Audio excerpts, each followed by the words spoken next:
Chapter 7 Life with Values. The Gypsy Woman.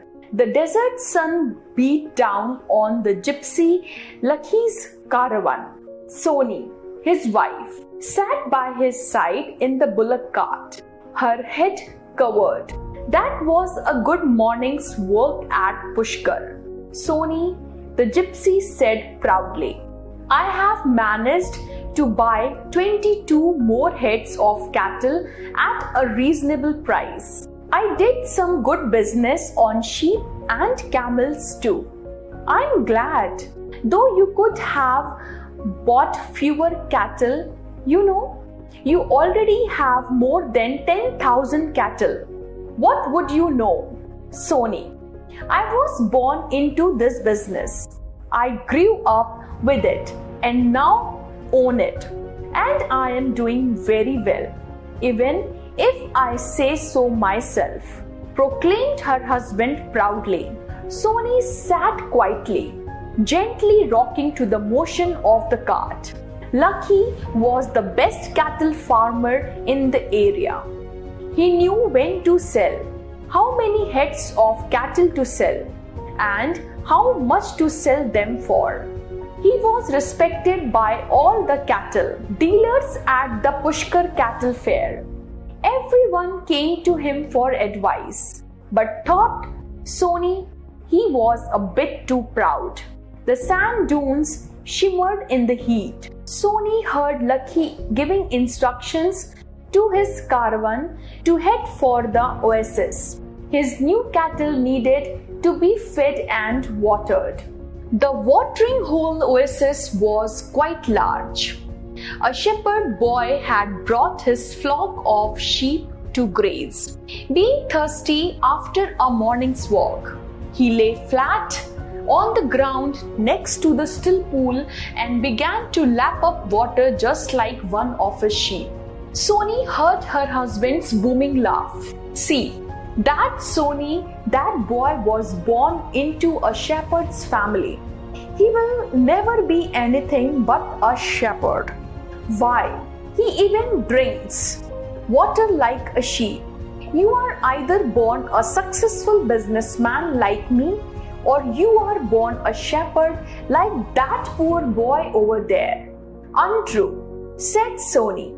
Birth has nothing to do with it. If that boy was taken into our house and taught about cattle rearing and business like you were, he could be as good as you, perhaps even more powerful. What? Scowled Lucky. You think he could be as good as me? A mere shepherd boy. Right. Prove it. The proud man ordered Soni to get off. Go, prove it, and come back to me with proof. He then gathered his caravan about him and, leaving his wife in the oasis, continued on his way home. Soni watched the caravan leave. The boy stood open-mouthed, watching the beautiful women in fine clothes and laden with gold jewelry, walking slowly towards him. Take me to your home, child. I'm going to make you a very important person, she said. Life for the boy was very different after that. Soni, for all intents and purposes, became his foster mother. She taught him all about cattle, farming, business, and how to live life as a rich man's son. She took control of his life and sent him to a school to be educated. Years later, the boy, now a young man, had become the assistant to the local king. Wherever the king went, the boy went. He became indispensable to the king, who began to look upon him favorably. One evening, the boy came home to his foster mother with some interesting news. The king wants to grant me a reward. What should I ask for? Ask him to make you his toll tax collector, she said. The very next day, the boy was made the toll tax collector, answerable only to the king. Every businessman who wished to pass through the kingdom with his cattle had to pay a tax to the king. The annual Pushkar fair usually brought in large amounts of revenue in this manner. A day before the Pushkar fair, Lucky came to the tax collector's office to pay his tax. The boy, who had been warned by his mother that Lucky might appear, told the rich businessman, "I'm sorry, the king is not well at present.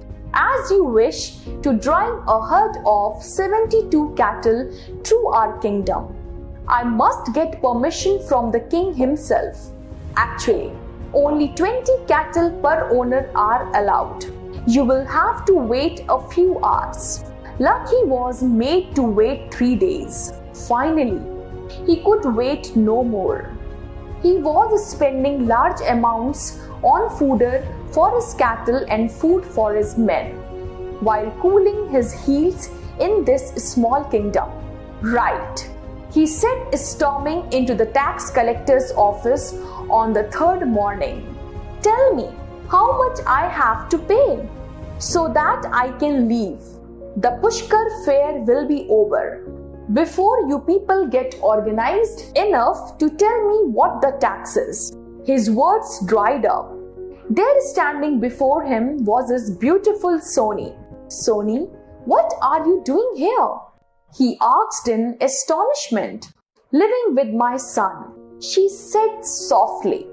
"Your son?" he asked. Just there, the young tax collector appeared in the doorway. "My son," said Soni. "Please meet my son, the boy who you said would be a shepherd all his life, because he was born one. Well, here he is. He has power over you now. He is the royal tax collector." Lucky looked suitably embarrassed. "Come home with me," he begged. "I was wrong and you were right. Only if my son comes too," said Soni firmly. "Of course he has to come. Will you come, son?" he asked the young man. "Whatever you wish, my father," the collector said. Soni looked on proudly. Value guide our behavior. Our value reflect what is important to us in our life. They are often referred to as our personal guiding principles or life goals. While we may have a variety of short-term goals that are specific to a situation, like getting good marks, win the competition, values guide our behavior in all aspects of our life, including our home life, our work life, and our social life. We are not always aware of our values, but knowing what they are can help to make decisions that are right for you. People who place great importance on stimulation in life are likely to seek exciting and new experiences across all aspects of life. They will look for exciting activities and be willing to take risks or change plans spontaneously, whether they are at work, with their family, or with their friends. People who place great importance on security in life are likely to seek safety in their immediate environment and also stability in the wider society. They are likely to avoid walking alone at night. Look for stable employment. Be concerned about the threat of terrorism, and be in favor of preserving law and order in society.